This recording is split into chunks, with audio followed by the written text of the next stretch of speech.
Hi everyone, I hope you've been enjoying the book so far. Here's chapter 10. James looked up and saw then that all down the valley snowmen were landing. Like his snowman, most of them weren't very good at it. They bumped and bounced and rolled and tumbled and somersaulted in the snow.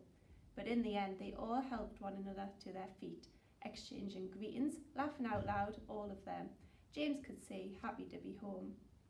I hope you enjoyed your flight, said the snowman, taking James's hand in his.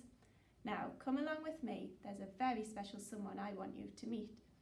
As they trampled through the snow, the other snowmen joined them, and they all wanted to welcome James to say hello. He had a lot of hellos to say, but he didn't mind because they were all so friendly. His snowman seemed only too proud to introduce himself to everyone as my good friend James. James loved that. They were words that warmed his heart, and that was just as well, because by now that was the only part of him that was warm at all.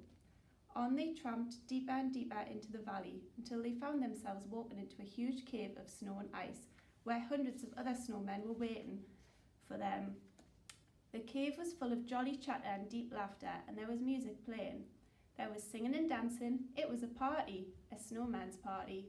But as they came in, as they were noticed, the music stopped. The dancing and the singing stopped, and the snowmen were all smiling at James, making way for him, and then they were clapping. His snowman squeezed his hand. My family, they all like you, James, he said. I knew they would. You've got a very, very, very big family, Mr. Snowman, James said, slightly nervous at all the attention, kind though it was. Each of the snowmen he noticed was dressed differently. None had a hat like Dad's old hat, and none, so far as he could see, had 3 green Brussels sprout buttons on his coat. There were quite a few with tangerine noses, but more with carrot noses, which didn't look nearly as good. None, James thought, had a scarf as bright and beautiful as his snowman's green scarf, the one Grandma had knitted. James was full of questions, and there was one in particular. Mr. Snowman, he asked, who is this very special someone you said you wanted me to meet?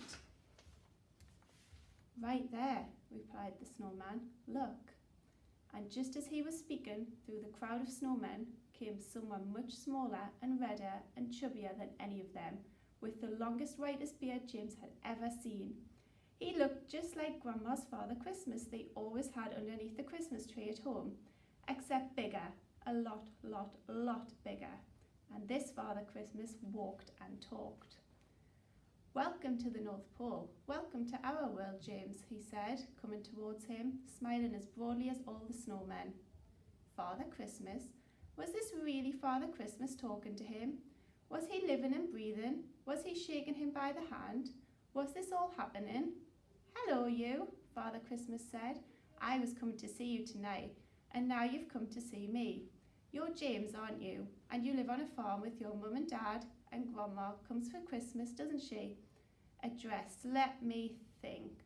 Oh yes, Paradise Farm, EX19 8SN.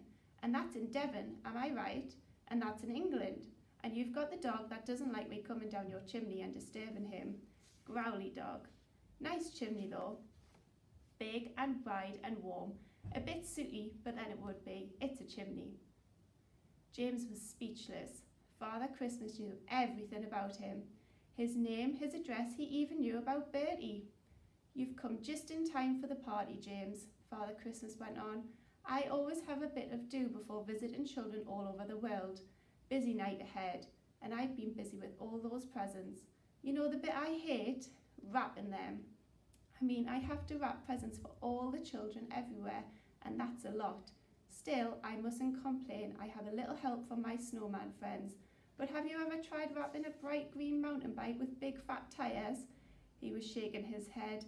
The things some children ask for, I don't know. I hope you enjoyed the chapter. Thank you.